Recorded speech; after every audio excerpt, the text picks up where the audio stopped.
leave you laid out on the floor. Try to duck and roll, hit and miss, now you counting stars. Should've practiced more, should've hit the mask, get out there more. Claim that you're the best. You gotta show me, son. Actions over words, baby boy. Is you real or what? Talking way too much, world come. Back sports, talking way too much, world come. Back sports, talking way too much, world come. Back sports,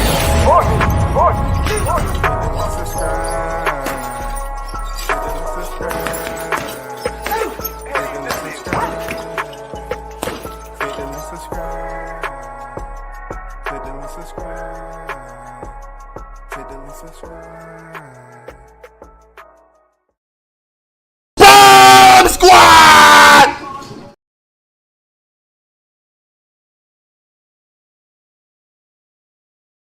Big shout out to the hottest chat in the MFing game, A-Side Official. No negotiations needed, period. You already know WCS is the first in the building. Big shout out to the chat. Salute to everyone that pull up. You know what I'm saying? And support the channel. I salute to you. I'm going to get to the chat in a little bit. I just want to take care of some minor discrepancies right off the rip. That's all. We're going to get down to business. I want to ask the opinions on who was right or wrong. I hear a lot of people talking about what actually took place, but who was right or wrong in the Norman Ennis saga? Who was right or wrong with these welterweight champions? You know? Then you have to think about all the other news that's circulating out here. You know what I'm saying? Jamal Charlo. Yes, that may be a little bit old news, but I'm going to provide you with an update. You know what I'm saying? But first of all, I must make it very, very clear that there's some individuals out here that want to cry foul, want to play the victimization hotline. You know what I'm saying? They want to play the victim hotline. And it just goes to show you that you got some weak individuals out here that'll shoot you shit behind the scene and make all these threats.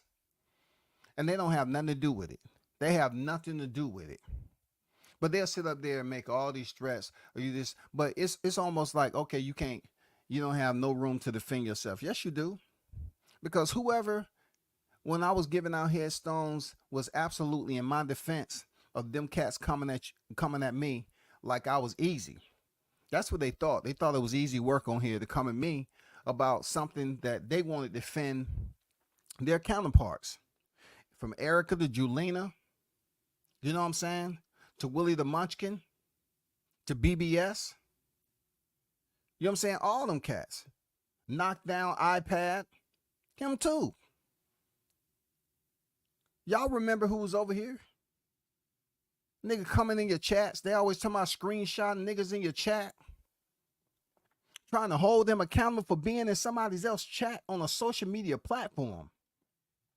But as you already know, there was a live stream where, you know, some people was able to once again get their confirmation on how this cat really is towards his own people. He can't make up his mind. And then they try so hard, like you mention people's name and they go out there and reach out to the people. Oh, we got to show him. We got to show him. I don't care nothing about that.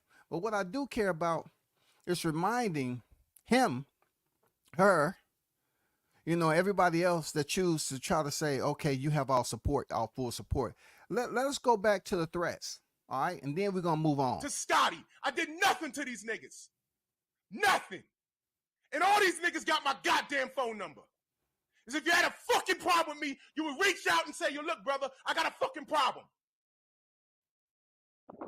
Problems all the fucking time. And let me put it out there right now. If you motherfuckers got a problem, come fucking see me. I'll beat blood out the side of your fucking head. Because you can't fucking see me. You can't. I'll beat the shit out of every last one of you motherfuckers. You will die. Dead. Fuck this black bullshit. It's the monkey shit. This is what you want? Have at it. I said your fucking name. How you want it, I got it. Set it up. Malachi, all you niggas. All I want to do is talk boxing and be left the fuck alone. But you keep pushing. Push it, nigga. Let's fucking fight. Let's fucking fight. This is why niggas can't fucking move forward. This is why. I don't do all this bull. I don't do response videos. None of that. Y'all niggas is fucking children. Some of you niggas is older than me. Leave me the fuck alone. If you can't do that, let's fight. If you can't do that, let's fight. That's the only way we're gonna solve this shit. I'll beat the shit out of every last one of you motherfuckers. All of you. This is what you want? Have at it. Make your fucking response video. Make it. Do it. If you ain't coming to me with a fucking date, I don't want to talk to you. You a pussy. You pussy. All of you niggas. And this is the last time I'm going to say this shit. If I find out you want some motherfucker that's talking shit about me, you're dead here. Dead. I did nothing to you, sir. I did nothing to the fucking Bruce Gas. I did nothing to Blood Boxing. I did nothing to Scotty. I did nothing to these niggas. Nothing. And all these niggas got my goddamn phone number. As if you had a fucking problem with me, you would reach out and say, yo, look, brother, I got a fucking problem. Problems all the fucking time. And let me put it out there right now. If you motherfuckers got a problem, come fucking see me. I'll be blood out the side of your fucking head. Because you can't fucking see me. You can't. I'll beat the shit out of every last one of you motherfuckers. You will die. Dead. Fuck this black bullshit. It's the monkey shit. This is what you want? Have at it. I said your fucking name. How you want it, I got it. Set it up. Malachi, all you niggas. All I want to do is talk boxing and be left the fuck alone. But you keep... Well, I don't want to keep draining your coca, with that. I don't want your audio drums to become distorted. You know what I'm saying? But when you have certain individuals who absolutely is an instigator, and they tell you, you got my number, and then you use the number, and they try to still play victim as if they never did anything. But clearly, that's not the case. Let me explain to you. He keeps mentioning, Erica keeps mentioning, a phone call that Tay did with 78. And that week, I called him several times. No, that phone call happened with Tay. And Tay set that up. And salute to him, respect. You know what I'm saying? He did.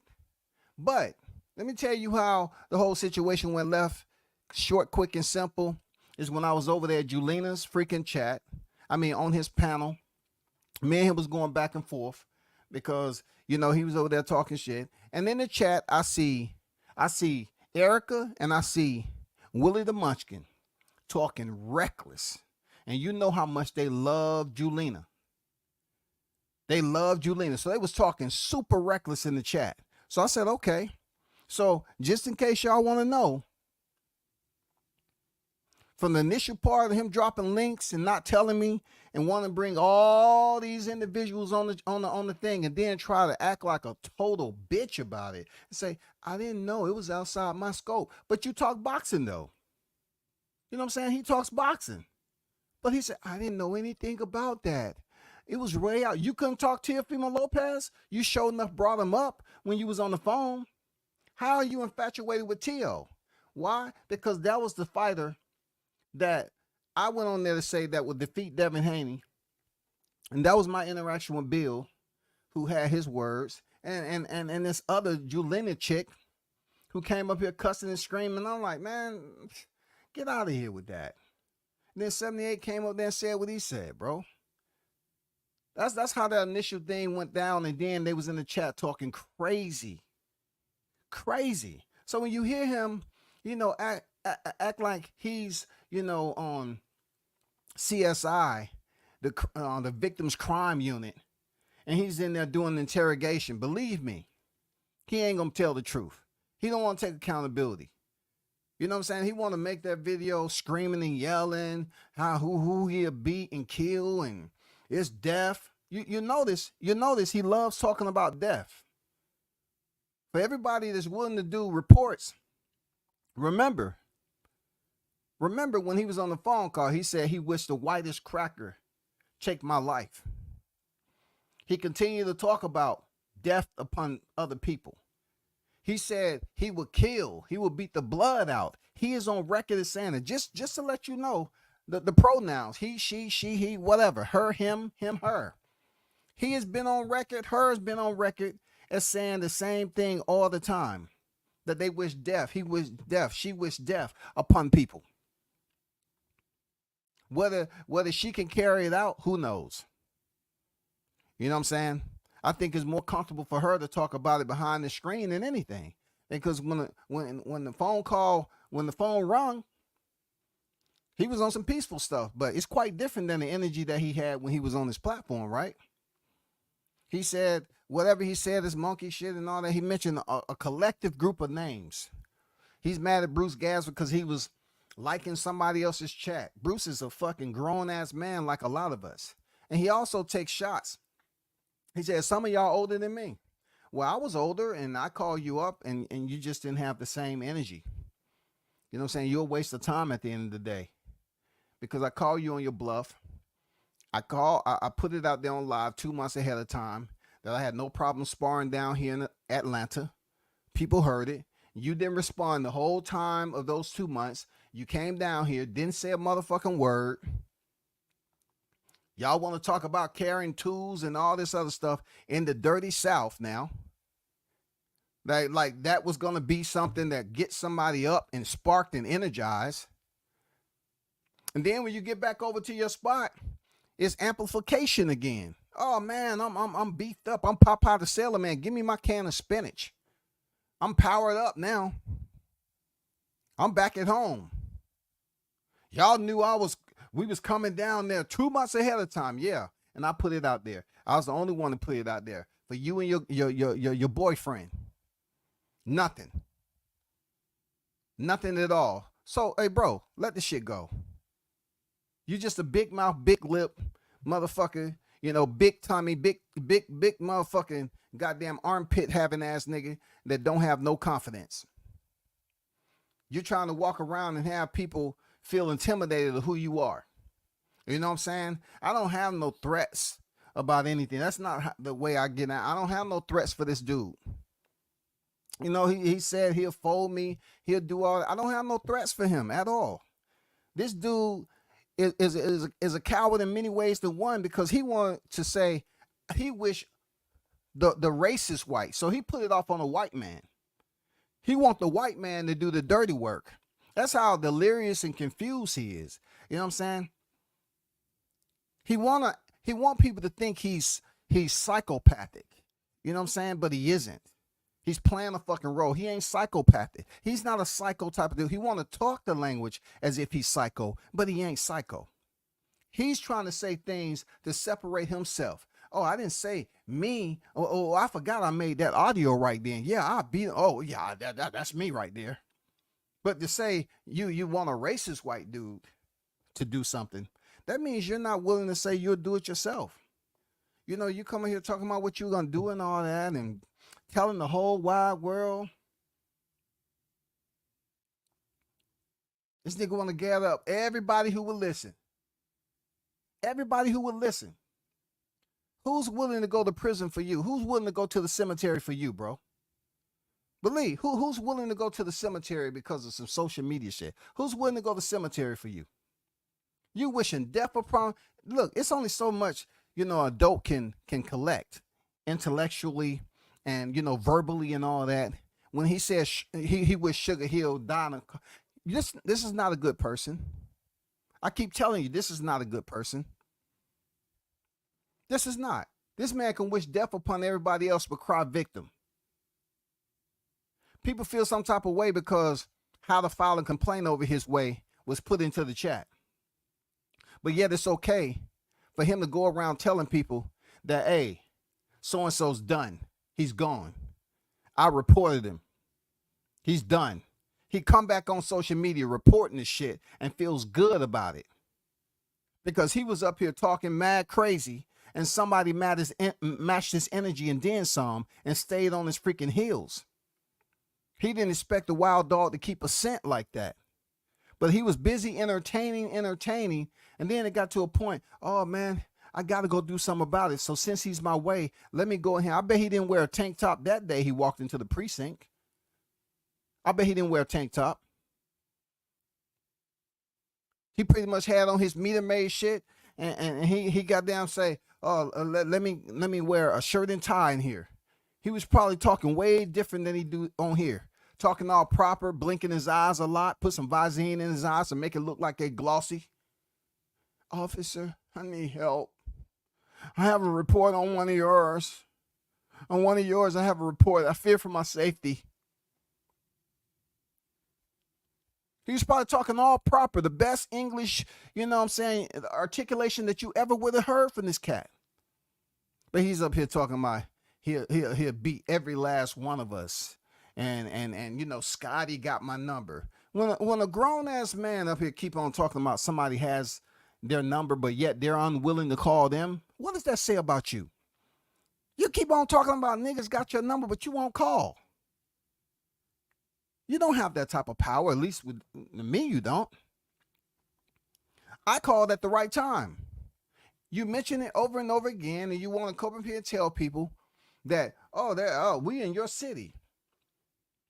I'm listening to you and Willie the Munchkin talk that shit, and I'm saying, okay.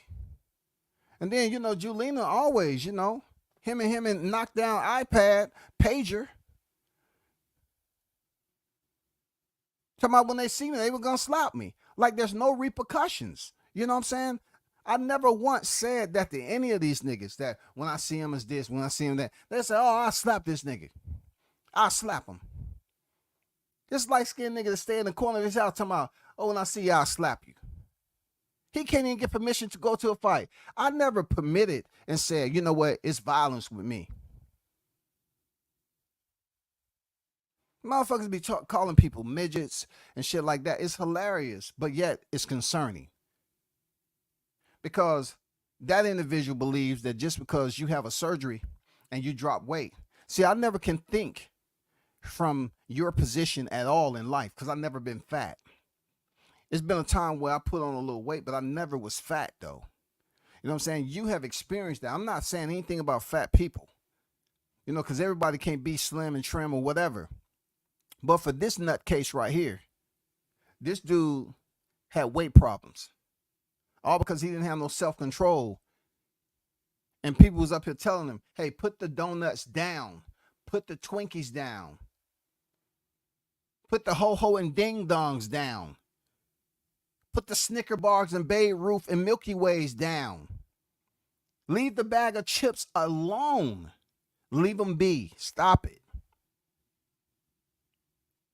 I just want to touch bases because, you know, this doghouse rule, you know, I can't take that serious because gloves are there to protect your hands. See, if you had any common sense, it's not hate of me responding to you. I'm basically laughing at you because you don't know gloves are there to protect your hands. You are a bus driver. You going in there trying to say bare knuckle and you never did it before and you don't know how to throw a punch, obviously.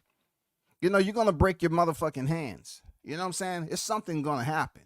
You may land a couple of shots or whatever, but you need to drive that bus after it's all said and done. You know what I'm saying? So I was really looking out for your best interest because you was ignorant to shit like that. You ignorant to that. You just going to think you're going to walk in there and rah, rah, rah, and that's the way it's going to be. It doesn't work like that. You know what I'm saying? You need to grow up. It don't matter how many people you cry to. And I'll tell them, if any one of y'all approach me outside of this and try to hold me directly accountable for something someone else did, I will defend myself with maximum effort. I'm just letting you know. Because these cats be tagging along the bandwagon and dudes be getting on board on shit that's none of their fucking business. It's none of their business, man. It's none of their business. So if you come into something that's none of your business and you're trying to make it your business, as grown fucking men, you're trying to make something that's none of your business. No money owed, no theft, you know what I'm saying? No violation, just online banter, responding to these idiots.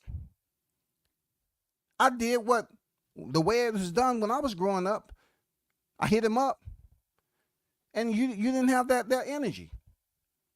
See, you give me the vibes that I come over there, you won't show up first of all. Then, if you do show up, you're going to try to go around the whole entire gym and say, look, y'all, he flew all the way in Atlanta. See, when I was down there, he didn't do nothing. Now he's over here. Brother. You know how I was calling him brother, right? Because everything is a trigger.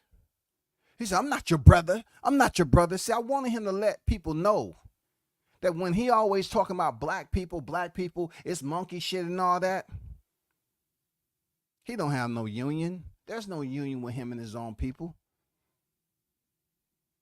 He's blinded with his own identity, bro. They have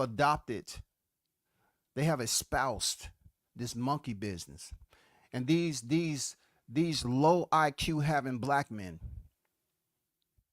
feel it's okay to believe that there's some type of scholars walking around as civilians to basically try to say the monkey business is comparable to their own people. Where if they had somebody call them a monkey out of town, or someone with a lighter complexion, a white person, Mexican person, they'd be crying racism. Racism. He called us a monkey. You remember when Teofimo told Deontay Wilder to stop acting like a bitch, right? The same people was up here crying racism. When Teofimo said, I'm bringing up T.O. because that's what he wanted to bring up in the conversation. When T.O. said Top Rank want the black fighters, keep the black fighters. You can have them. They want to cry racism. Every little nick and cranny of something they can accuse somebody of when it comes to racism. But yet you heard him addressing me. And he didn't say he himself would do it. He put it off on another race. The same very people that he always want to accuse of racism. There have been fighters on her panel. Old vets. Thanks to Trick Noty, the Oracle. Trick has linked these cats up with vets back in the day. And it always have a conversation that leads back to Deontay Wilder, Tyson Fury, and the racism and all that shit. You know what I'm saying? You've had some opportunities to speak to history. You know what I'm saying? Prominent figures in the sport of boxing, and you want to talk about racism. It has nothing to do with anything. It's unfortunate that he don't have people around him to hold him accountable for his bullshit. It's unfortunate that you have individuals that look up to these people. These are individuals, obviously, that are the lower 2% in society. They don't have no leadership ability. They used to just watching others. And if others are wrong or not, they too much of a, they have fear and apprehension to address these individuals because they themselves, with every post, has a bit of cowardness about them too. They don't have the mental strength to address the bullshit. But I do. And that's all I was doing the other day. I was just addressing the bullshit and letting it be known that, hey, you keep on mentioning Scotty. He had my number. I bet he won't say it again because I called him up. And he loses his mind to my, I just want to be clear. You want war. I just want to be clear. No, I didn't say I wanted war. I was just trying to present the reality versus physicality. That's what I was trying to do. I was trying to present the reality versus physicality.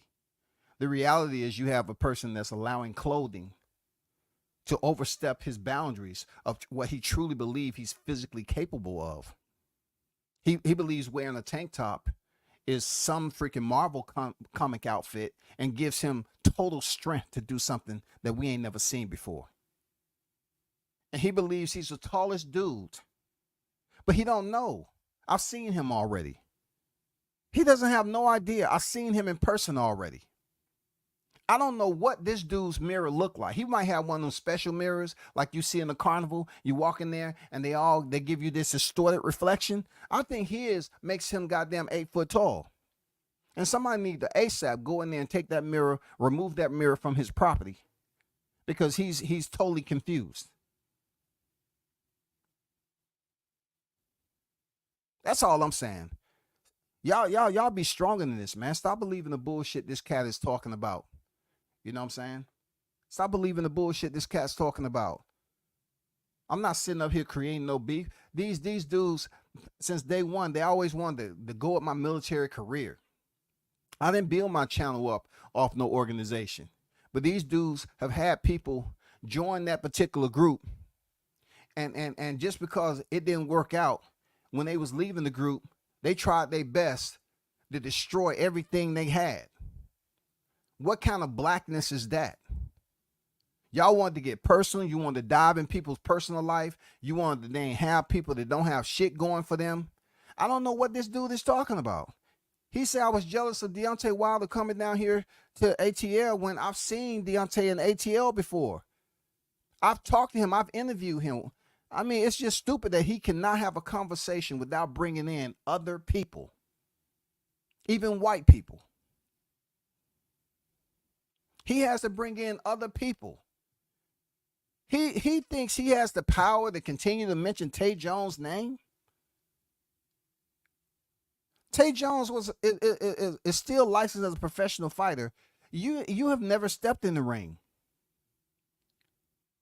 So you want to continue, you come in here talking about, oh, I'm surprised Tay ain't put mitts on you. Why would you even try to take a person that was in education, a teacher? Why would you think that you have the influence over him? You supposed to be his big homie or something? You up here trying to project people that resides down here that I've covered. Once again, I've covered, and this nigga ain't recovered. He ain't covered nobody. He gets a free pass to go up in NYC just to start shit. Eddie Hearns ignored this motherfucker like he was a mannequin. Like he was a bum on the street. Ignored him. He's there to start trouble like a little fucking imbecile. This dude has no freaking direction. He don't have no goals, nothing. He just wake up every day and say, I'm just going to follow through the schedule, and whatever twists and turns and whatever happens, it is what it is. I'll deal with it when it get there. He don't try to do no freaking proper plan and prevents piss poor performance. He's not all about that shit. Y'all have to wake up. These cats make threats all the time online about fighters that they never broke bread with. Kudos to them for finally meeting a champ. But I met him already when he was reigning defending. And I'll say it and I'll say it again. The LDBC wasn't around. I was there. I gave Tay Jones his props. He helped me out with a lot of that. I've had exclusive freaking coverage of the champ when I didn't see one motherfucking LDBC member around, period. They was not covering the so-called black American heavyweight champion. I didn't see none of these cats. But yet you're talking about somebody's jealous. They was in a city that I grew up in. You didn't even grow up here, bro. You didn't even walk these streets. This nigga did not even walk the streets of Atlanta. The ATL, the dirty South. You didn't even walk these streets growing up. But yeah, you up here talking about I'm jealous of something, a fighter that I was able to have the pleasure, the opportunity, the privilege of covering while he was undefeated, reigning, defending.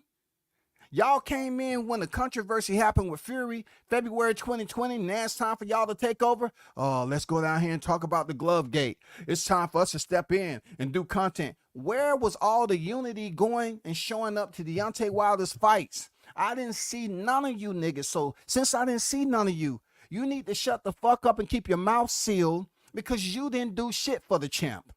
Not a motherfucking thing. Y'all went up there and freaking put the juju on Devin Haney. Yeah. Y'all went up there thinking, oh man, it's all time to try to bully Malachi. Yeah, that's who we want to do. This is what we want to do. The same person that says, oh, they got my number. I want to just talk. But he's the main one talking about, oh, I went on a mission. I went looking for him. I can't find him. Why are you looking for him? It's amazing how you wait till you're around all these people and y'all supposed to be up there supporting the fighter. Y'all supposed to be supporting the fighter. But come down to it, I heard a lot of y'all lost money betting on Devin Haney. I heard a lot of y'all lost money. You went up there thinking it was sweet. That's what happened when you don't really cover boxing. You showed up to attend the fight, and if anybody from the top to the bottom want to debate it, please, I will drop the link. Just let me know in the chat. Because from what the word is in the darkest street behind the darkest alley, with all the piss you can goddamn collect in a cup, nigga. I heard y'all went up there and a lot of y'all bet money on Haney and lost. Shouldn't y'all be concerned about the money that was lost since y'all support black fighters? Y'all are polluting boxing. I'm not talking about the group. I'm talking about certain individuals in the motherfucker polluting it. Y'all jinxed him. Has you ever noticed what is the track record with these people supporting these fighters heavy? What about Errol Spence? What's the track record? Yeah, Errol Spence, you had Devin Haney. Where's the track record at? Where's the track record? Are y'all supposed to be supporting these black fighters heavy and it all goes to the pan, bro? Y'all are like a virus, man. The few of you, Julina, Erica, who 78 should fire. Yes, 78, you should fire this nigga because he's trying to take the position. I said again, like I said with BBS. I told you should let him go because he ain't trying to be LDBC no more. I put it out there for you. You didn't listen. Now he out and whatever else. He said all that time wasting your day to my general.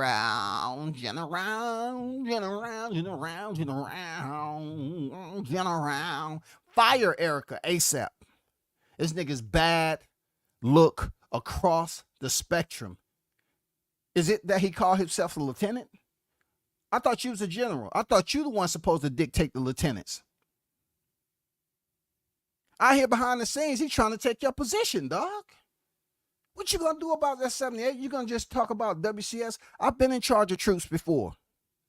I've freaking been to the highest. I talked about real world situations. I carry a top secret message to the Pentagon. I've been there, done that. I've been to combat. I've been there, done that. I heard the rockets. I heard the incoming. For several months, every freaking day, mortar rounds dropping. But you got to do, this is supposed to be the group that's supposed to be spreading this love. And there's so much chaos, confusion, because you have individuals like Erica trying to take over the 78 spot. 78 ain't doing nothing about it. I'm telling you, you should fire him ASAP, bro. He ain't good for business. You let Willie the Munchkin back in there, and he's absolutely terrible. This he's like he was on a desperate mission to slob everything down. You know what I'm saying? Social media fellatio front and center. I just can't, you know. I love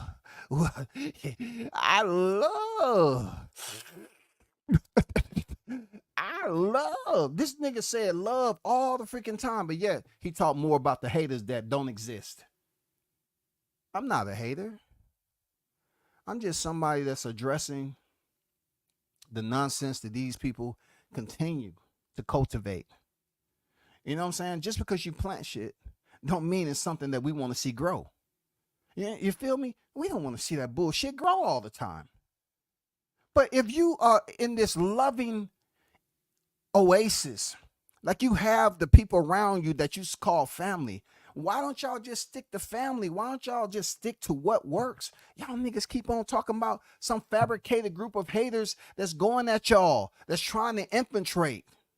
You know what I'm saying? That's trying to take y'all down.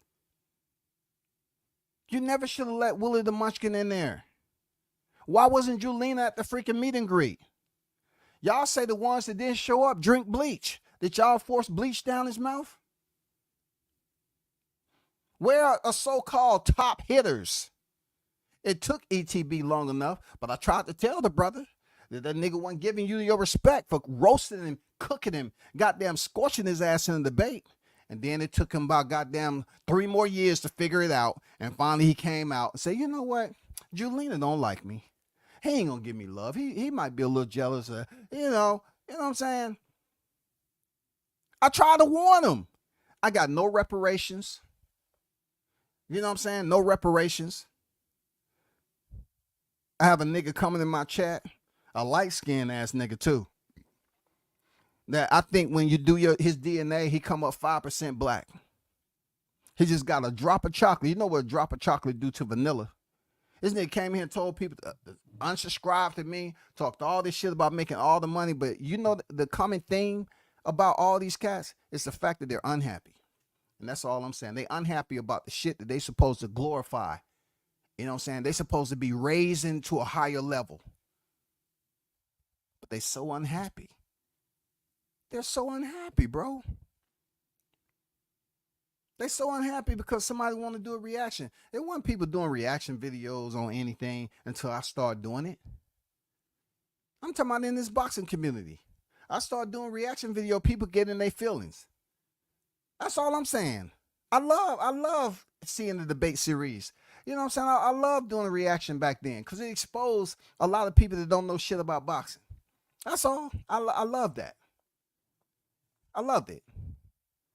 But I just wanted to put that out there. That's all I want to do. I want to get to better things, at the end of the day. I want to go through this article about Jamal Charlo, and then we're going to get to Brian Norman Jr. and Jaron Ennis. All right? So, as I reported way back when it happened, was that Jamal Charlo had pretty much been in the news for having another incident.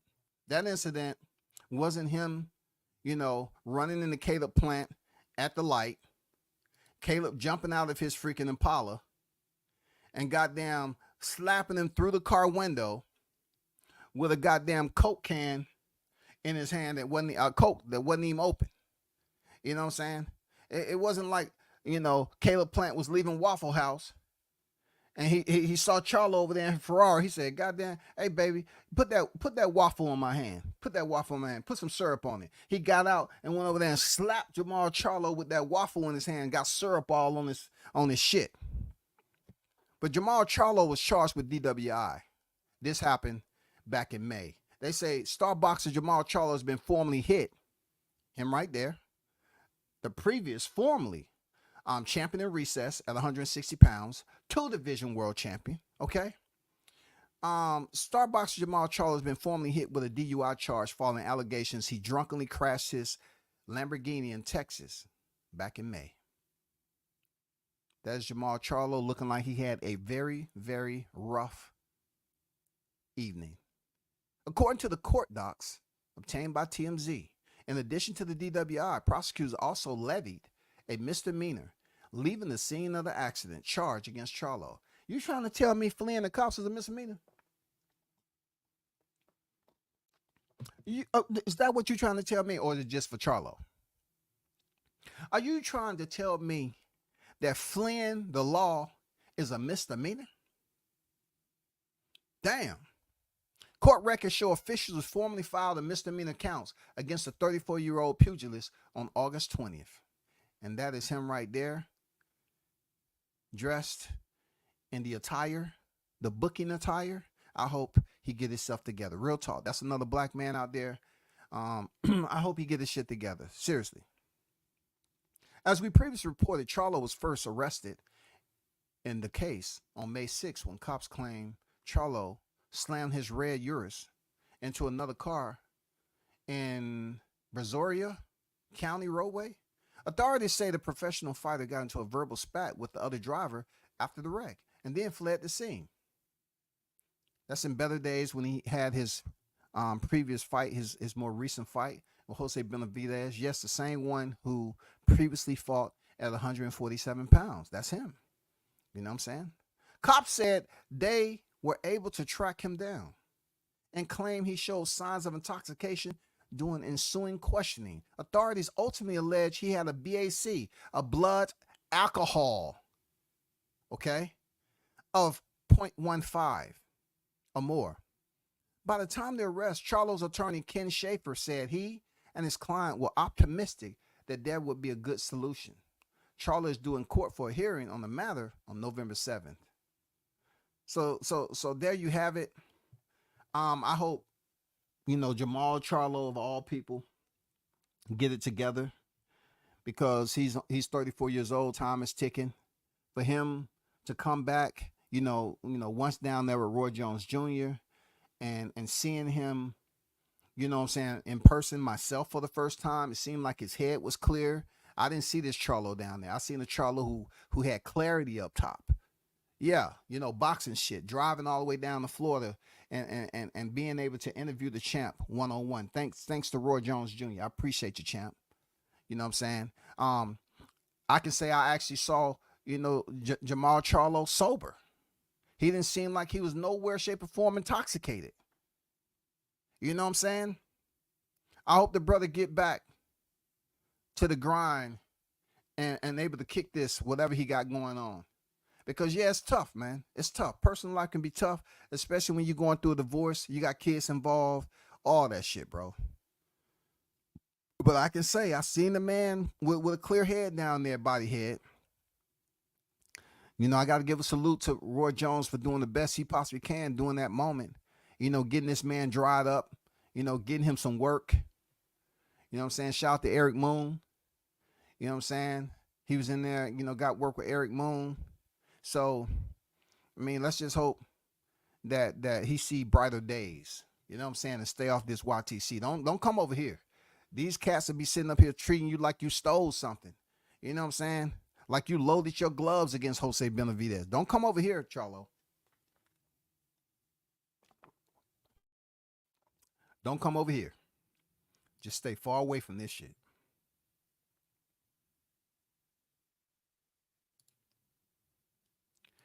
Let me go quick. Shout out to everyone that's in the chat. I'm just going to scan through. There's too many comments for me. Shout out to Bruce Gaz, Boxing Jazz, some more. Big Blunts and Boxing, Toby Bartley, Carlos Rosado. Shout out to the News by Shaw News Sauce Experience. On deck in the building, Team Tucker official. On deck, salute to you. Yeah, for sure. Shout out to Jessica. What's good, Jessica, the boxing queen in the building. Yelling online, niggas ain't built like that in real life. He probably ain't put hands on a nigga since the 80s. Hey, man, he was yelling at the top of his lungs, bro. You know what I'm saying? He was yelling at the top of his lungs, man. I don't know about Ennis fighting T.O. next. You know what I'm saying? I know people talking about potentially, all this video footage of him, working out with Canelo Alvarez. You know what I'm saying? Supposedly getting his head back on and working with, Canelo, which is good. I don't have no problem with it. Work with the people that you believe that's at that level to teach you something. It's always good to be a student. I tell people all the time, you're never old enough to learn something. You know what I'm saying? So it is what it is. He love talking about death because he want to die. You might be on to something, bro. You know what I'm saying? You have people that have something important enough to live for, and then you have others that say, I'll die for that. I'll die. And then you have others say, Well, I have something to live for. That's entirely the value is much more higher than me just saying, "Oh, I'll die for that." Where are your kids at? You out here acting like that? Where are your kids, if you have any? Erica don't want to fight, want to talk. You expose him so many times on that call. Salute. Shout out to Bug, don't stop Canelo. Yeah, man, I gave him a call. He kept mentioning to my, he got my number. That he kept on telling people, oh, they can call me, they can call. Shut the fuck up. Don't nobody want to hear that no more. You a dude. You a dude. Leave it alone. Leave it alone. Stop talking about people can call you like you can't pick up the phone. Leave it alone, bro. You pick up the phone and call people. It's always they don't get in fights or shooting their guns to talk like that, really. He never been in a gunfight in his life. Well, bro, he'll beat the blood out of somebody. So he might have, had some freaking altercations with some wild dogs that was roaming the neighborhood, some feral dogs, some stray cats. Some chipmunks. I don't know what they got over in New York. But he probably friends with them rats over there. You can tell by the way he act. But I gotta stay on topic. Shout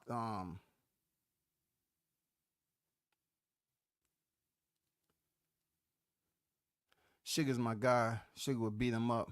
His ex-Detroit police retired. Yeah, Sugar Hill, it was absolutely on the force. Unlike some people wanted to pretend like they was on the force. He don't want me to drop receipts on that. You know what I'm saying? He was up here trying to pretend like he was a part of the force when he was up there interrogating Sugar Hill, but yet he was a meter maid. You was never on the force like that. You didn't want to handle any freaking positions. Like when you're out and you're in your civilian attire and you see a crime go down, yeah, your duties extend over. Just like the F you for your service, as Marines, we're Marines 24/7. So we help our own 24/7, regardless if we in uniform or not. But not him so much. As soon as the hand raised in the air, to slap somebody, his soul gone right before it. I'm just saying, man, what are they talking about? They're just going to walk up and slap somebody and then that's going to be it. You know what I'm saying? Like, that's going to be it. What are we talking about? A lot of these all internet access widows move the same. No real life motion in boxing. They can't get permission to freaking go to the fight. Shout out to Boxing Conversation with Reggie Owens, man. Salute to you, brother. They definitely jinxed Wilder's career. I mean, these people who they attached to, man, they be jinxing these boxers' careers. And, the whole point I was saying about the Devin Haney situation, yeah, they got a lot of them that betted on the fight, bro. And they lost money. I don't want to really put out no names right now until, something come to the surface that I have to put out the names. But I'm leave it alone. I'm not here to be no freaking inquirer. You know what I'm saying? But people lost big money, betting on Devin Haney that fight. They was for sure that he was gonna go in there and beat Ryan Garcia up. They was for absolutely sure. Can you only imagine their expressions as the fight carried on and on to the break of dawn? Can you imagine? You can't imagine. You can't imagine. Shout out to Hannibal on deck. Charlo screwing up both of them. Shout out to Tough Glove Boxing. Salute to you, brother. Solid live, man. Solid live you putting out, man. Solid lives. You know what I'm saying? Y'all definitely go check out Tough Glove Boxing. Check out the News by Shaw News. Check out these guys, Boxing Conversation with Reggie Owens. Check out these channels that's on here, man. Check out these channels. You know what I'm saying? Show support. Hey, Tough Glove, hit me on IG, man. I got a question for you. Hit me on IG, World Combat Sports. I got a question for you, man. I definitely have a question. I need some knowledge on something. Real talk. I need some knowledge. Okay, so who's right or wrong in the Norman or ENNIS situation? Now, it's been so much. Now, I'm gonna be honest with you. I'm not going back and retracing the timeline. I get it. Shout out to the Mac Mob. Had a great live, solid live the other day, as always. With boxing minds coming together, and sometimes that collision, it vortexes into energy that you wasn't expecting. It happens, man. People feel some type of way, this, that, and the other, and they're gonna talk that shit. Real talk. I just can't. I'm not a good moderator with panels, but that was a good freaking show going back on the timeline. You know what I'm saying about what's out here in the general public. Now, for me, what sucks in this whole ordeal, this saga, is the fact that we're not getting the fight. So when I initially said, when I initially came out, I said, okay, I didn't know exactly how much money they was getting, right? Because I said again, I don't really like to get motivated to talk about pockets. I do know that when it comes to boxing business, it gets very complex if you're not at the table. But Eddie Hearns put the numbers out there. So AC went on TBV to follow up and say what he said. And I must put this out there too. I heard Martell, he was basically giving his reaction to Adrian Clark's freaking address that's on the TBV. And all I got to say to Martell is that you of all people shouldn't be talking about somebody dropping the F word, and he should be professional. you shouldn't be doing that, because when Rick Glazer was on there scorching you, you know what I'm saying, you weren't professional at all when you had an actual insider, on your panel, someone that's out here that knows people, you know what I'm saying, that's been in the game longer than you can imagine. But for you to address that Adrian Clark was dropping the F-bomb, when does boxing has professionalism? Explain that to me. When does boxing have so-called etiquette? What is the etiquette of boxing? Until you can address that, then the only thing I can tell you when it comes to Shaw News and yourself, he actually has his managerial license, and he actually has a fighter that's been on all over the damn screen already, that he linked up with freaking Jay Prince. He has attachments to that. You, on the other hand, I don't know where your fighter's at. I looked you up in BoxRec, and I just haven't been able to figure. I don't see any fighters under your charge. That's all. So don't address another brother talking about he was unprofessional and he didn't know the numbers. Look, you talking about you got the fighters payout. Your big homie sent you the payout. Blunts had already sent me that goddamn 6 months ago, and you just never receiving it. Talking about, oh, it's here. Ain't nobody talked about this. No, that shit is already in my inbox, bro. Real talk. But you trying to say, my big homie sent me the payouts. Who cares? So let's talk about the payouts. Leave him alone. Let's talk about it. So 99,000, taxes, whoever you got to pay out. You understand that ended up being hardly any money. All right? Yeah, people say, he's getting paid 17 grand. 17 times his pay. Look at this. I've heard good points made, and I heard bad points made. I'm just going to go off what I heard. All right? Dealing with the 17 times. Yeah, it's easy to speak on a fighter's last fight without saying what it encompasses for the fight that you all currently talking about. A championship fight. Yes, I heard somebody say he was willing to go in the backyard of Giovanni, but that was no problem. Well, the only problem about him going to the backyard of Giovanni, because that was a good fight. You know what I'm saying? He had some momentum behind him. And Giovanni's fight has nothing to do with Jerron's fight. So just because he went over there and fought Giovanni has nothing to do with the current fight. Just like Jerron Ennis, he fights David Avanesian at the Wells Fargo Center. The first time he has fought at the Wells Fargo Center. Now you have people talking about, Jerron Ennis, he's selling out. No, you're sounding like Eddie Hearns now when he used to say that about Joshua. Joshua's selling out Wembley. He's selling out arenas. Or you talking about the O2? When he sold out Wembley. When he used to talk about that, when the negotiation with Deontay Wilder and shit was going on, and Hearns was the type of cat He is the type of cat that'll say some shit like, we giving his highest payday. We giving his highest payday. And there's a huge butt. I'm talking about big booty butt. Like the biggest booty female you can see walking down straight out the buffet of all you can eat crab's legs. You know what I'm saying? He say, but it's a flat fee. It's always something. So he's saying, you know what? He made some points. People's like, Brian, he's getting paid 17 times. Okay. And then you got to get the number straight. Okay, what exactly are they asking for? What are they actually getting paid?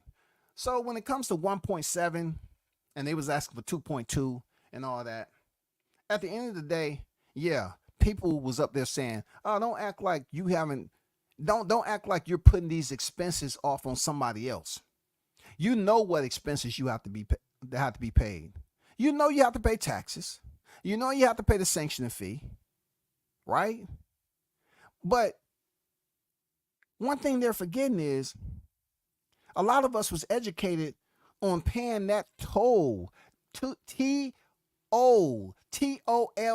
toll, to cross the motherfucking bridge. That's a lot of goddamn money. But then again, WCS said, hey, they already knew that. They already knew it was going to be a toll to cross the bridge to fight over there with Eddie Hearn them. So that's why you would get the 2 point. So at the end of the day, it was a lot of shifting, shaking, and baking that didn't end up with anyone taking. They did not take the counter offer.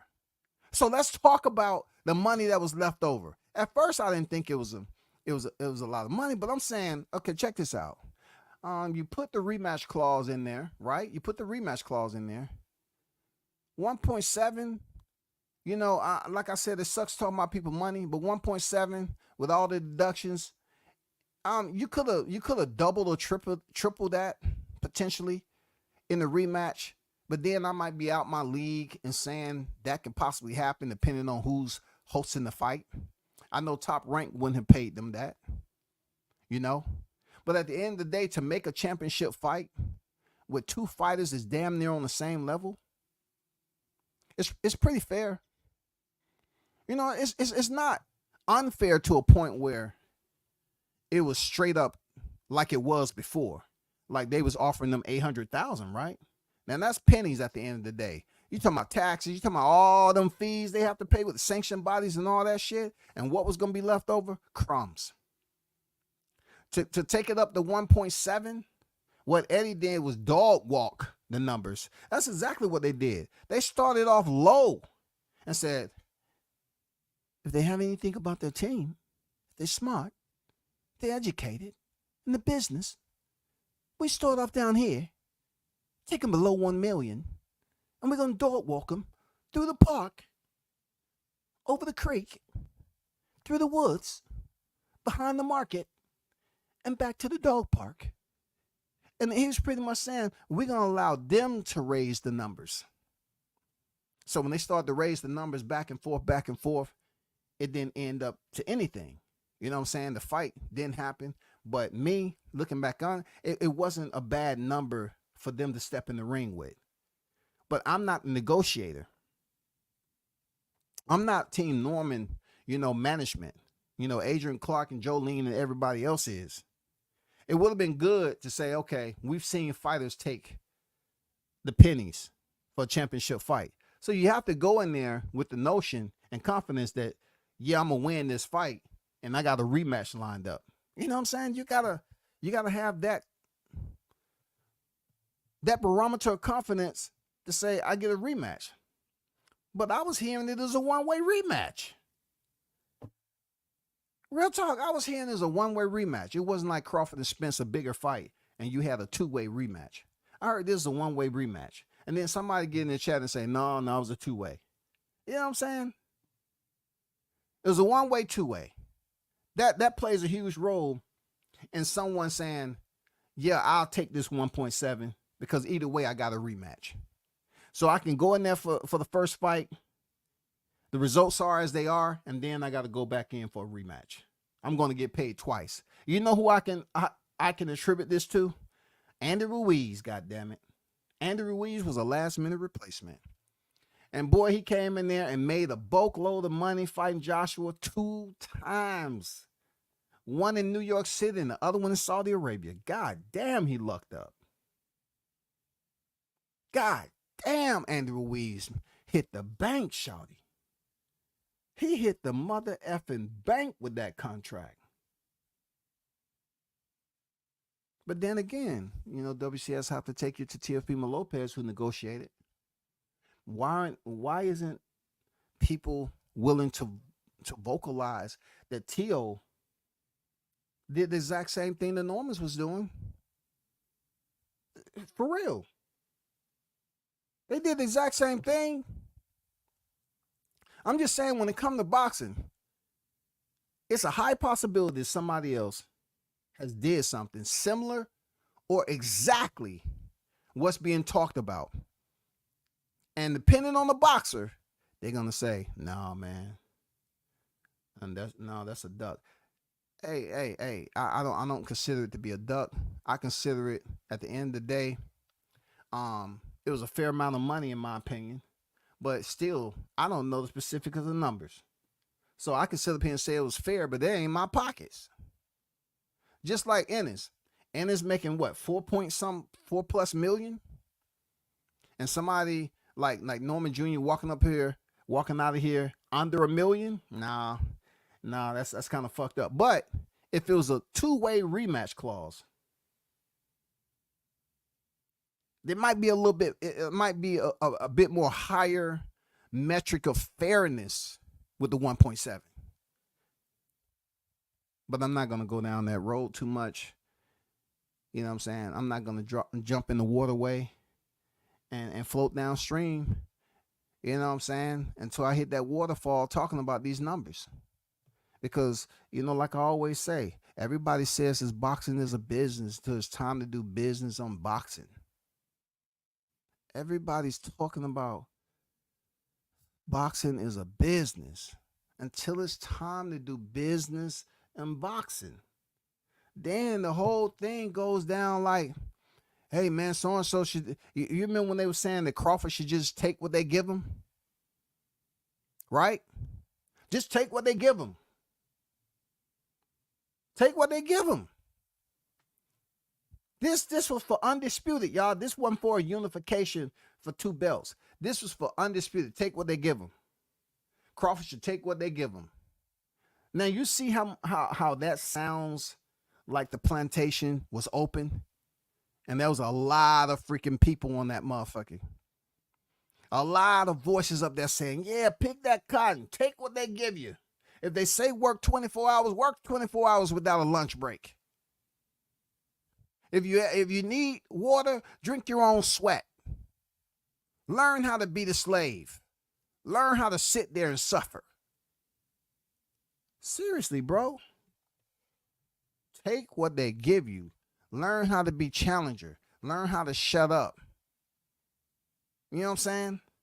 Take less money, sit down, learn how to be the challenger. That's just crazy. So at the end of the day, I am disappointed that the fight isn't happening. Yes, I believe, you know, depending on how the contract was, I still to this day don't know exactly how much Norman would have took home. Shit. But for those of you that saying, well, he shouldn't be projecting what he has to pay, of course he has to. Y'all saying he shouldn't project it off on Ennis because he knows what he have to pay. Well, you're not even processing it correctly because it's called negotiations, bro. A fighter has the opportunity to negotiate, knowing that they have deductions, bro. They have deductions. So if there's no negotiation, you take an as-is contract, take it or leave it, that's different. But when you know there's a negotiation and you can sit up here and have your team scrub it from top to bottom, start to finish. You understand what has to be fucking paid. So that you're not placing that on ENNIS for asking for more money. You're negotiating. You're going through a discovery process on what the numbers should look like. That's all it is. Is that a crime? I mean, you're talking about, is that a crime to negotiate? You know, people are gonna have their own opinion on who, this, that, and the other. But to me, I don't know exactly the numbers, but 1.7 is a high number. Well, you're talking about the gross. Okay, 1.7 sounds good. You know what I'm saying? Sounds good. But when you start making those deductions and paying 300 and some thousand here and this percentage over here and sanctioning body and then you take away all that and then you still got the taxes on top of that. People say, oh, he's projecting that off on ENNIS. No, it's called negotiation, and I'm going to leave it at that. If you know what you have to pay and you do have the authority to negotiate, you do have the option to negotiate, negotiate. You'll be a fool not to. You hear fighters all the time talking about, man, I wish I would have had more money. I went in there and I got paid pennies. You hear Victor Ortiz talking about what he was paid in some of his fights, bro. You know what I'm saying? These fighters will talk in hindsight that they barely got paid any money for that freaking fight, that you was in there looking at them like, damn, this is a good fight. I'm glad I'm watching that motherfucker. But then come to find out the fighter he barely got even paid. It's like hearing the WNBA, you know, how they talk about Angel Reese and Caitlin Clark and all that. I'm saying, okay, they going to the WNBA, you know, they the biggest topics out there. And to hear they're not even breaking 80,000. But where they making their money at is sponsorship is insane. They getting 70-some thousand when you get the males going up here, some of them. Not all of them. Some of them are getting these crazy contracts, man. So when it comes to boxing, depending on who you are, if you earn that status of being a world champion, you need to maximize the shit out of it. T.O. maximized the shit going in there against a top pound-for-pound fighter. He's never been on the pound-for-pound list. The only champion he had ever fought was Richard Comey.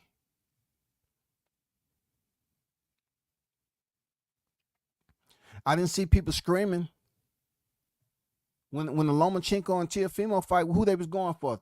Lomachenko. So why the same energy wasn't put, you know, on him negotiating from 1.2 to 2 mil? It's the same shit, different people. They fought on free TV. He didn't have no big pay-per-view. He didn't have it. But he still got the fight. He won the fight. Changed his life. No rematch clause either. No freaking rematch clause.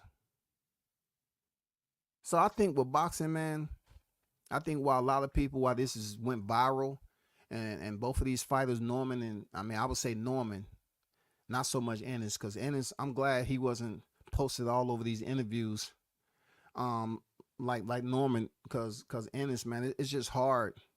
It's just hard connecting the dots on what he's going to say.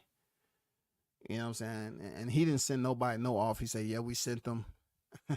I know what he mean, but I mean, he don't generate any freaking excitement when he's doing an interview. Oh, I mean, look, Norman, I ain't gonna lie to you. I'm being a bit sarcastic, but he should get paid more just for the fact that he got to do most of the promotion with ENNIS. I mean, him and ENNIS freaking, nah, they doing a promo, man. It's hard to listen to him talk and do an interview, bro, because I remember his own words. He said when he get the belts, he gonna step on them. It's over. And I want to say, where does he take responsibility in not making this fight? Like, I understand Bozy is now coming out saying that they dropped Norman with a body shot. Okay, just examine this for a minute, right? Now he's getting sick or tired of Norman Sr. talking his shit, right?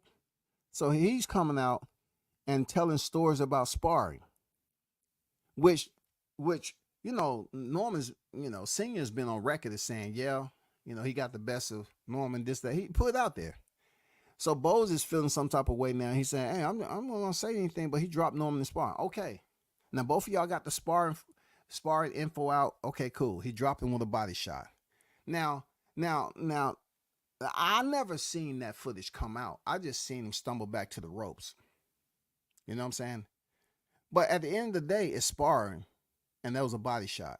So all you have to do is go in there and reciprocate the same action. If you feel that he has some Keith Thurman-itis, you know what I'm saying? Some Keith Thurman-itis, some tenderness in his, near his abdominal region, then it's up to you to attack, close with, and destroy. That's all. Because I hear people talking about, oh, he dropped him. Man, y'all just reaching a lot with that. The fight ain't gonna be fucking made. They about to fight two different people. Sunday is come and gone. Obviously, we on Labor Day. It sucks. It really do. It sucks, man. It sucks because, before this whole little buzz started, WCS said it ain't nothing going on at 40, nothing at 47, nothing at 54. I say you have the tenants there to make something happen. You have boxers holding resident, but nothing's popping. And then all of a sudden, the Norman and the ENNIS talk began. And just like always, it was tennis back and forth, nice serves, volleys, all that shit. And at the end of the day, it was just 15 love. You know what I'm saying? It was just 15 love. It was really no advantage. No, there's no advantage, man. I just wish the fight would have happened. Got it over and done with. People was feeling good about themselves. It took them back to 2022, y'all. You know what I'm talking about? It took these boxing fans back to 2022. You know what I mean? When they was talking about what Crawford should get and what Spence should get. That's why they was so powered up. They was back. Oh, I love this. Let me pour some more shit in my cup. Oh man, I like this. I like seeing those bubbles. Oh my God, let me take that shit to the head. Let me cut my camera off. Take it to the head.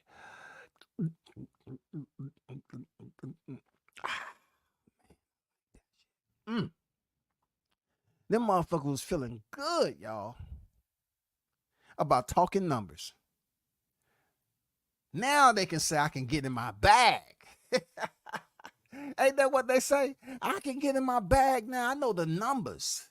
Let's talk numbers. And let me try to talk about what somebody else's pocket should be. You know what I'm saying? So-and-so, he should have took this. He should have took that. Ennis should have did this. Ennis should have did that. Hey, when you sign with somebody like Eddie Hearns will absolutely be the lead. Eddie Hearns gonna be the lead. And ain't no fucking bullshit. And Eddie Hearns gonna be the lead, and he's gonna play games too. Eddie Hearns is one of those premier puppet masters when it comes to negotiations. Real talk. It's not like he doesn't make fights. In a fight like this, he's barely had Ennis on deck. Just coming off one fight with Avanesian. Do they really want the fight? I like that Eddie said, you know what? I'm going to break character. He said, F all these other he actually, broke character. I didn't hear people talking about Eddie Hearns being professional. I'm just being honest. I didn't hear people talking about Eddie Hearns being professional. But Eddie was dropping the F-bomb. I guess he's been frustrated with all the talk that's been out here. It's crazy because I just never seen Eddie break character like that. But at the end of the day, when you're talking about these negotiations and boxers, having all these fees to pay, all these deductions, and then still have taxes, People shouldn't act like that's their pockets, man. You really shouldn't. I'd be damned if I sit up here and try to tell a fighter their pockets, man. I can't do it. It's just not morally correct, in my opinion, just to say so and so, they should just take that. The reason why I'm speaking from a place, because I'm retired, right? But yet I'm not a millionaire. I'm retired. I did my thing, but I'm not a millionaire. I'm not making enough to be a millionaire, right? So, but I do have benefits though. I do have benefits. So therefore, when boxers, they don't have no set retirement date. It just get to a point where they just feel, hey, one, I don't feel like I'm at my highest competitive edge. I don't feel like I can compete with the top ranking competition. There's some physical ailments that I'm taking care of that I'm just incapable of going through a training camp and balancing the scales to meet weight. You know, it can be many variables, right? They don't have a retirement plan. A lot of these fighters are broke when they get out of there.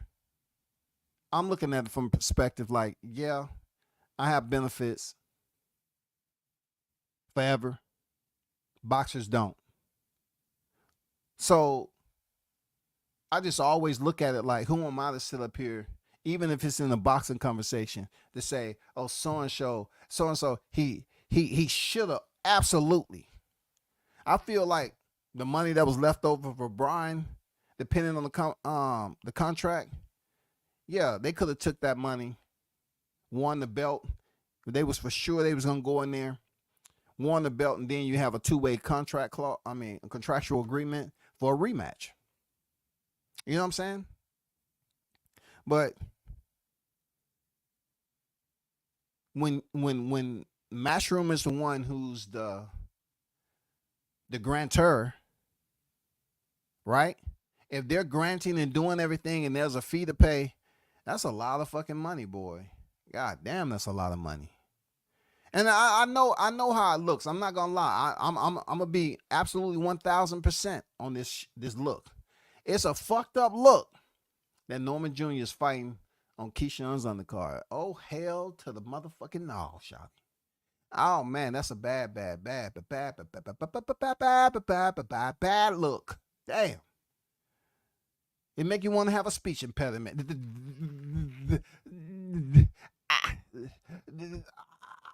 I don't agree with this. I'm going to do it anyway. You know what I'm saying? I mean, that, you just don't see it often. Like I'm saying, I'm not educated enough as to why it couldn't have been the main event. I don't know. Maybe you in the chat can tell me another fight card where you've seen a champion on the co-main and a non-champion in the main event. I'm just trying to, I was thinking to myself, let me see. Have I seen that before? I cannot recollect. Any of you scholars in the chat know? Have you ever heard of a non-champion being the main event and a champion being the I ain't never seen that. I'm trying to think. Man. Let me get to this chat right quick. Shout out to Haynes Legacy in the building. What's good with it, Haynes? How you feeling, bro? Salute. Chris on deck. What's good? What's good with it? Shout out to my boy Gumbo. You almost slipped past me. Shout out to my boy Gumbo in the building. Yeah, when Fistiano brought up the rematch that matters, and if it was a two-way rematch, I think Norman should have took the 1.7. Yeah, if it was a two-way, for sure. Because either way, you're getting two guaranteed checks, regardless of the outcome of the first bout. You know what I'm saying? Regardless of the outcome. You know what I'm saying? Crawford has another champion. Tell him to shut up and take what we give you. Remember Jermell Charlo? Yeah, for sure. Jermell Charlo was saying, you know what I'm saying, take what they give you. lie at the freaking mat, lie at the entry of the PBC. And once they're finished wiping their soles of their dirty shoes on your back and breaking you down and using you as a whooping stick, then, and only then, when you receive command, you will rise and bow to your master. For now, you are no longer independently in charge of your own life. He will control your every step and your every breath, your every blink, your sneeze. Every time you walk and talk, it'll be permission. Speak. Don't speak unless spoken to. You know, they was coming up there with all that slave talk, man. And now look at them. Them motherfuckers jinxed themselves, man. Haynes said 300,000 is the reason Boots won't be a unified champion. I get it. You got to draw the line somewhere. But if Boots is who they think he is, I would have made that investment. But I'm not at the table. You know, 300,000 to the average consumer out here in life as a blue collar worker. Yeah, a lot of money. It's how you get that money. And then, you know, you got Dame Dash out here. He owe 8.7 mil. Imagine being in his position. You know what I'm saying? No, I won't wait. Imagine being in his position. He owes 8.7 million to the IRS, bro. So that's another thing. These fighters need to pay taxes, and of course, you know, taxes are different in Nevada. You know what I'm saying? I mean, people, you know, fighters want to fight these certain places for tax purposes too. But in order for a promotion to sacrifice and, you know, have this fight, or to make the suggestion for the fight to be in that area, they have to be able to create a card to basically complement the main event if it's not entirely heavy. You know what I'm saying? They need to have some good names over there for people to want to come see that fight card. Because people don't think promoters take losses, but they take losses all the time. They take losses all the time, bro. Yeah, Boots catches bullets with his teeth.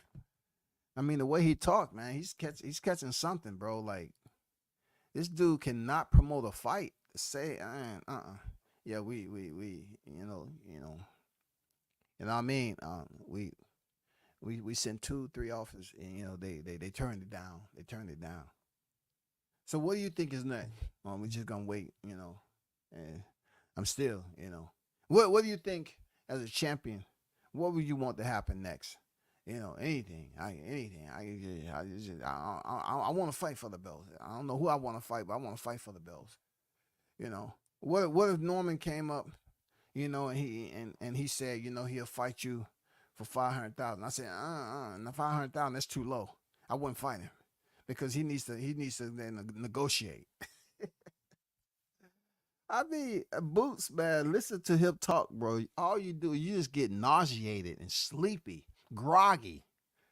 You just want to lay your head down. Oh my God. Jesus. You know what I'm saying? You be wanting that dude to pick it up. Like, how's he ever gonna promote a fight with some that electricity to it? Big name fight. If he's planning on going to 154, and they say they supposed to be potentially trying to talk with Bakram, right? Let me see something. Isn't that who Tim Tszyu supposed to be fighting next? If I'm not mistaken. I mean, it doesn't make sense. Like, you hear these names. Okay, they're supposed to be talking about Bakram. But Tim Tszyu is ranked number 4. Erickson Lubin, I don't know what the hell he got going on.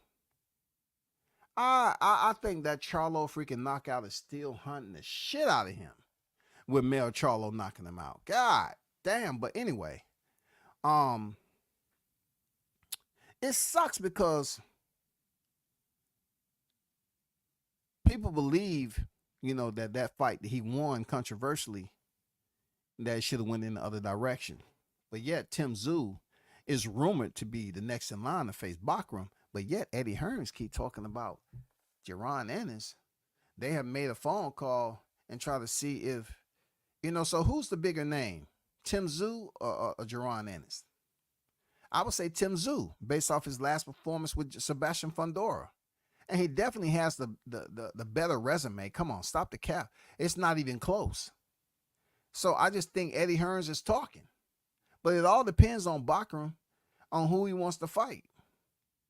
Tim Tszyu has the bigger, resume, of course. And he's been into in a firefight, a bloodbath with Sebastian Fundora. He's been in there with a champ. So I would rather want to see Tim Tszyu and Bachram, to be honest, because I truly believe that Crawford beats Boots, and people are going to be up here like, Boots, man, truth be told, man, his resume always gave us a telltale sign that this result could happen. What do you mean exactly? You was up here talking about how old Crawford looked against Madrimov and he didn't have a killer instinct and seemed like his timing was off. But all of a sudden he beats Boots and he's like, man, we knew this about Boots, man. We knew it about Boots. Boots wasn't ready. Eddie was just trying to push him and push him and push him. And he don't like Crawford. He don't like Crawford. And he's just driven. He's goddamn infatuated with Crawford. Because Crawford told him Eddie Hearns is 15-0. I mean, he's 15-0 against Eddie Hearns. You know what I'm saying? Crawford say, you 15, I'm 15-0 against you, man. Let's not ever mention Roy Jones and Boots in the same sentence ever again. Just watch their highlights and you'll understand. Absolutely facts. I don't know what the fuck they was talking about. That Boots Ennis was a cut. A cut from Roy Jones era. Man, come on now. Yeah, man, Eddie Hearns using slang terminology. He's dropping the F-bomb, which is absolutely breaching his character. Eddie Hearns, look, this negotiation was much more damning than we thought, y'all. Real talk. This Norman and Ennis negotiation was much more important than we thought. They might have been trying like hell to make this fight behind the scene. I don't know. For him to break character, something else is going on, bro. Something else is going on. Real talk. Seriously. Something else is going on, man. Because I never heard him. You know what I'm saying? I never really heard him, drop the F-bombs like that and say motherfuckers. That's what he said. I was like, what? What am I listening to? The Eddie Hearns just said bollock. He said motherfucker. Did he just say that? I mean, good Lord, bro. He's dropping the F-bombs. Yeah, man. Okay, that's what's up, Haynes. That's what's up. Prayers to you. Wish you nothing but the best in your recovery. You know what I'm saying? As always, man. If they can't get a date or a location in Georgia, should Norman just wait, not fight? The undercard of the main event. He's active and getting exposure. I like that. I like that question. Once again, in order for me to answer this question, that means I have to basically dive into the pockets and say, okay, he shouldn't take a fight that he's getting. So if I'm not mistaken, he's supposed to be getting what? Close to what he got his last fight, like 100 grand or something like that. So how much damage, when you're talking about damage control, when you're talking about how does it look? How is the public perception of Norman fighting on the undercard of a freaking fighter who has not became champion yet, and he only has 10 wins, I believe. 10, I think. Let me go verify. I think Keyshawn has 10 wins. Not mistaken, 10 or 11 wins. Let me double check right quick. Keyshawn has 11 victories, and Brian has over 20 freaking victories. You know, at the end of the day, it would be good if they can get a fight down here in Georgia, depending on who he's fighting, though.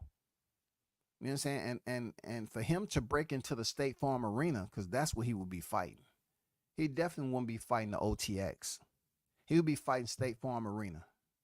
So that's a place where Tank, has been in and all that.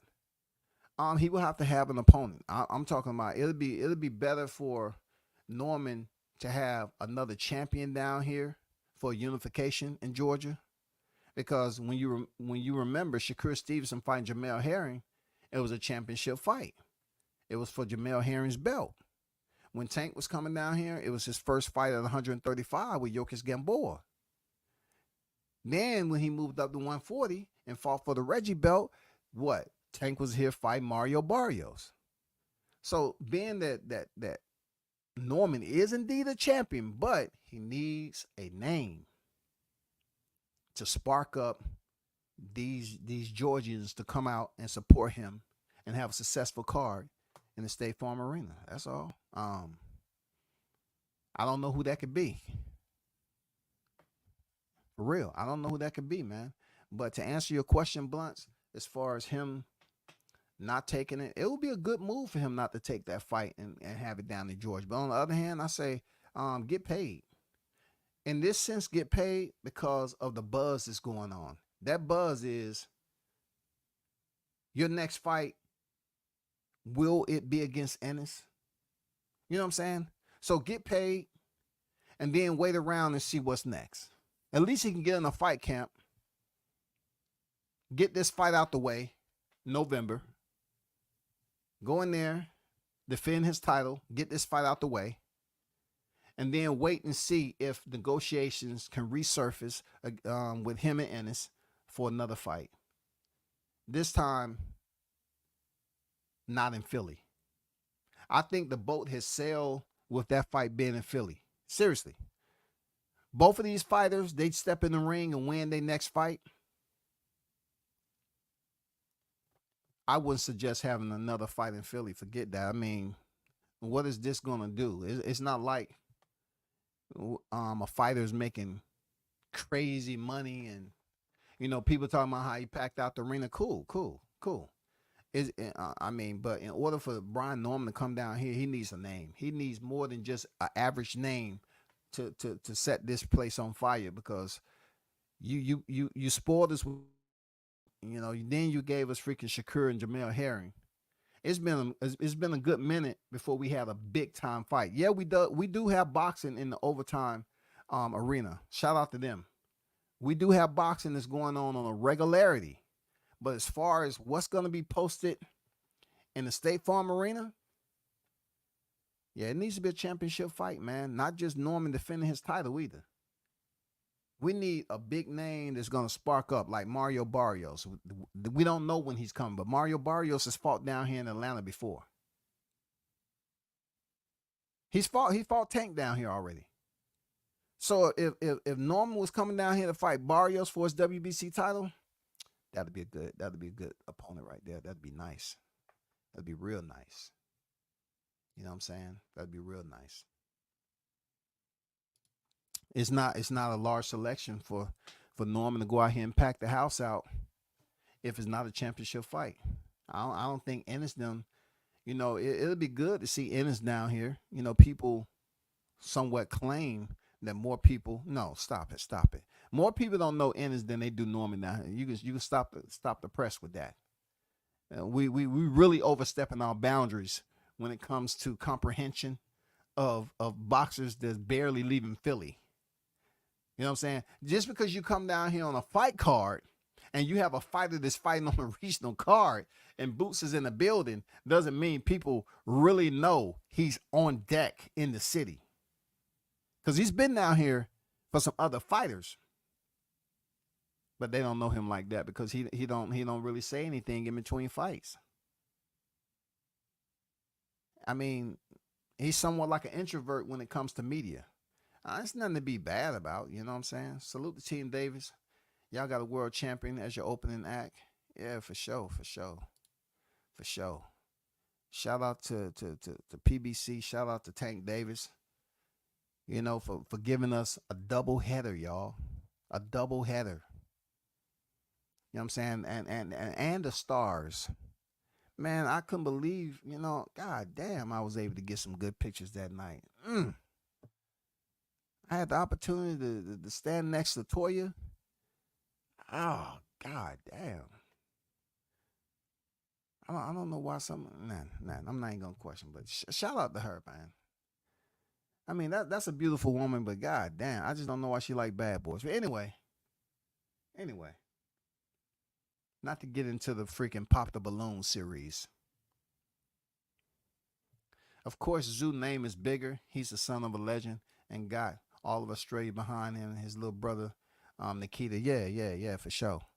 But Blunts, at the end of the day, you know, you got some people that's saying that Boots and Bakram should be next and all that. And I say, no, Tim Zoo has a bigger name. He has pedigree behind him.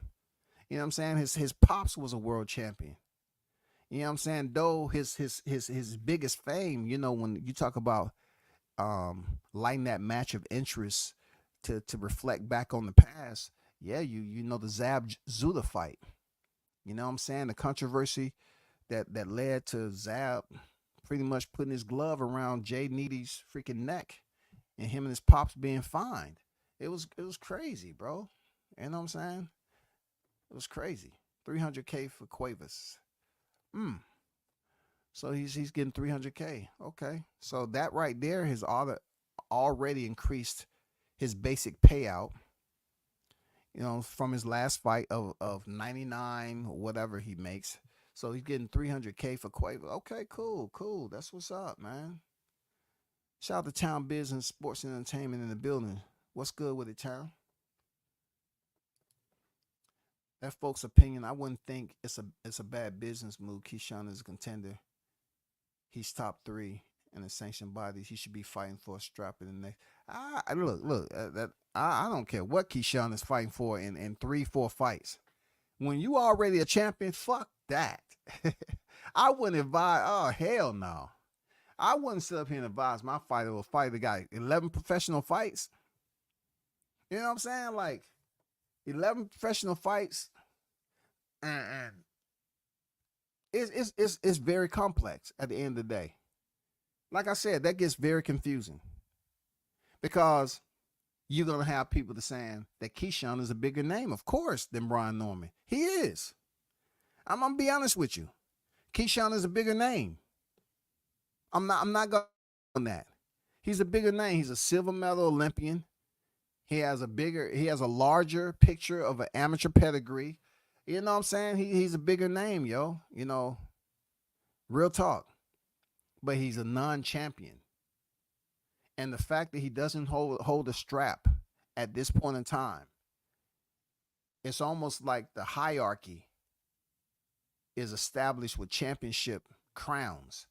And we do have someone with a championship crown. I know Boost wouldn't fight on the undercard of freaking Keyshawn. I'll tell you that. I know Eddie Hearns wouldn't let Boost fight on the undercard of a freaking Keyshawn Davis. Shout out to Business Key. You know what I'm saying? Ron Norman Sr. said that on the cards for to fight at home. Well, it's gonna have to be with a you know, he can fight at home. It just needs to be in a place with an allocated freaking seat enough to really pack the arena out and get the right promo. You have to understand who Brian is. A-Town, you already know this, but you have to understand who Brian is signed with, and Top Rank has only been down here once, right? They came down here a good while ago with Shakur Stevenson. And let me look some up.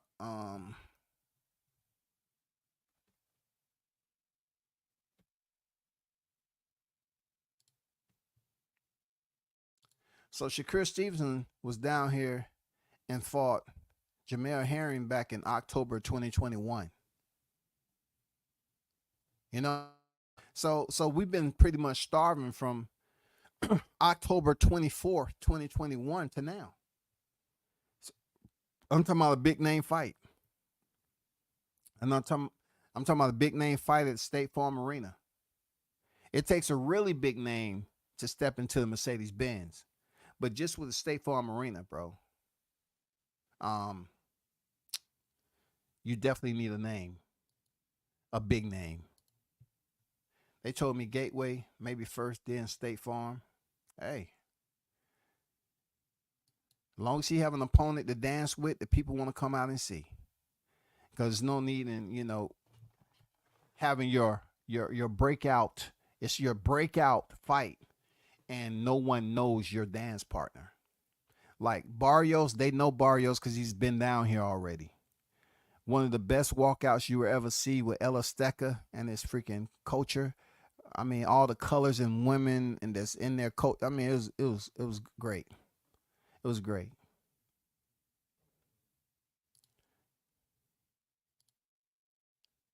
Sitting around remaining inactive to wait on the venue in Georgia is not the move. Get out there and stay active, keep getting experience and exposure and get paid, ride the momentum. I agree with riding the momentum. And plus, if he's getting 300 grand, get that money. That's all. Get that money. It's money at the end of the day. And, it's money at the end of the day. When it comes to fight fans and how we agree on what a fighter should take, it caused tension, man. And that's why I choose, like, I've seen how tension can get with just supporting a specific fighter. But then when it comes to the money, and it's just the tension that builds up with people actually believing it's their money. Like, they're talking about the fighter that they favor, but it turns into something totally different when they're talking about money and where a fighter should take and what he shouldn't take and why he's negotiating and all this other shit. It just gets bad. And look, that's only boxing freaking fan, man. Like, that shit gets wild.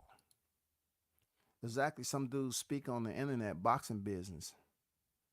A world champion should never make a defense as a co-main event on a non-champion card. I totally agree with that.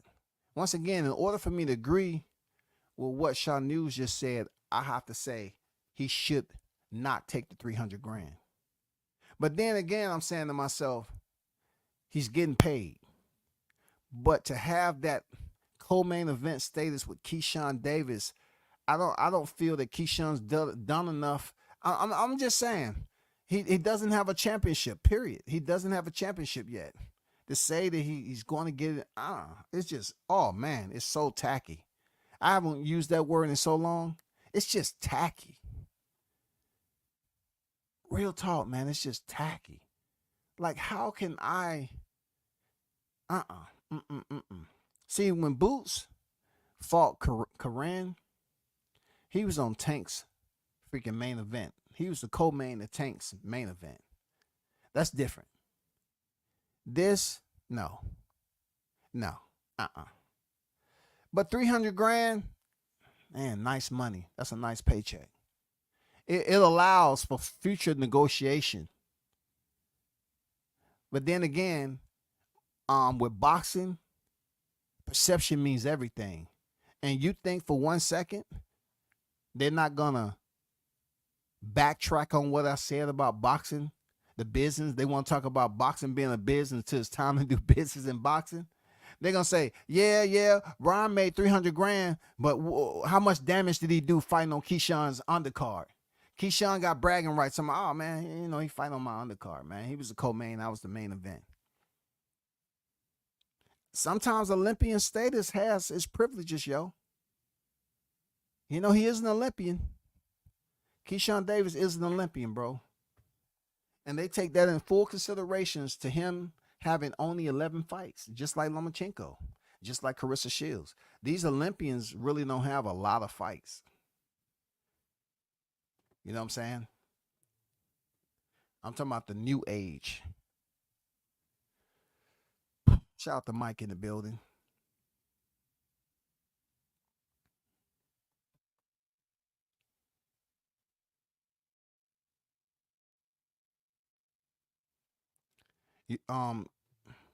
Pacheco having regional titles, and he was the co-main of Hitchens. Hey, I'm gonna ask this question: Who knows Pacheco enough to complain about him being the co-main of Hitchens?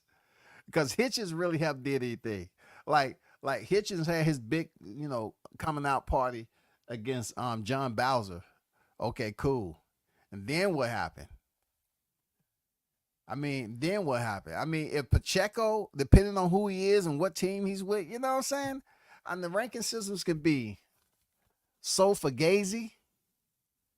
No, nobody really was talking about Pacheco like that. So if he was on Hitchens' undercard, you know what I'm saying? There's not much the debate about with that. He went from main event unification talks, co-main event status, to a fighter that's not champion. Come on, son, get out of here with the BS. Why they play him like that? Hey, man. That two-way, that fork in the road right there is brutal. The fork in the road for Brian is to take the 300, you know what I'm saying? Or not to take the 300 and wait for a fight. I, myself, not being in the business, I wouldn't suggest, people to underestimate the negative perception of boxing. I know the Normans have their own business, and everything.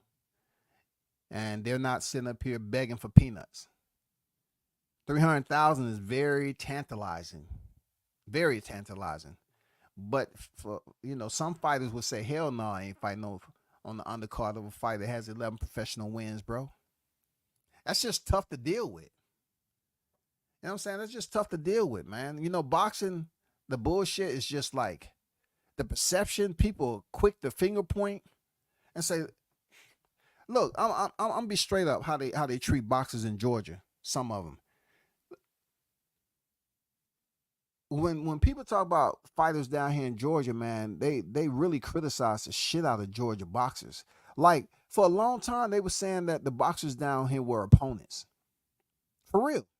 So strategically, business-wise, when you become a name down here, yes, he's the youngest champion in boxing. He has to make acute decisions, poignant decisions that will benefit him at the highest point. Like, real talk, he has to make these decisions that's going to further elevate him in the eyes of these Georgia boxing fans, because we haven't had a good look down here. Thankfully, Overtime is giving regional fight cards down here every month, I believe. But at the end of the day, like they was talking about, these Georgia boxers are like opponents. Like, no respect and shit. Now we do have a world champion down here, and we haven't had one in a long time. It just comes down to, like, should he take the fight? Should he wait? I don't know. It's very complex for me to even make a decision, because I'm not on the team, and that's 300 grand. 300 grand allows for leverage moving forward to negotiate a higher. If you sit out, you're still sitting at 99K. You know what I'm saying? You're sitting at 99,000. 300,000 is much more pretty to go into negotiation and having that price point. I'm staying on code because of Teofimo Lopez. Once again, Teofimo at 15 professional wins, he elevated his monetary bar in negotiating his fight with Lomachenko. I'm just gonna stay on code, as my boy Dion say. I gotta stay on code with that, bro. What are they saying on Twitter? Zap don't ever play with matches.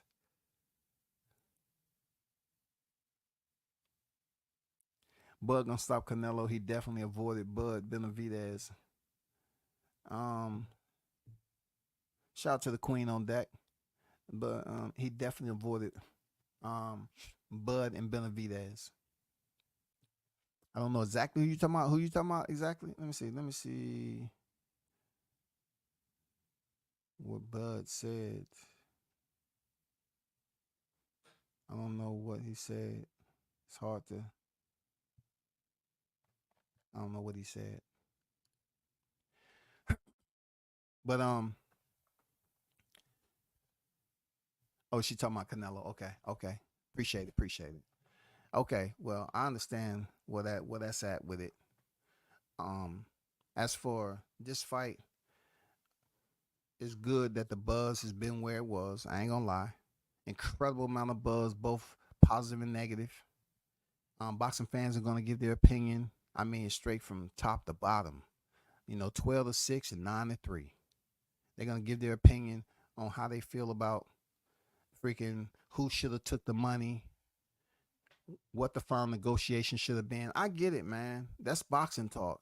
Seriously. And we want to see the fight. But it's not gonna happen just yet. But I'll be back on a little later, man. Salute to the chat. It's been close to 2 hours. Salute to everyone who pulled up and support the channel. And shout out to the hottest chat in the MF and game. I'm out. Peace.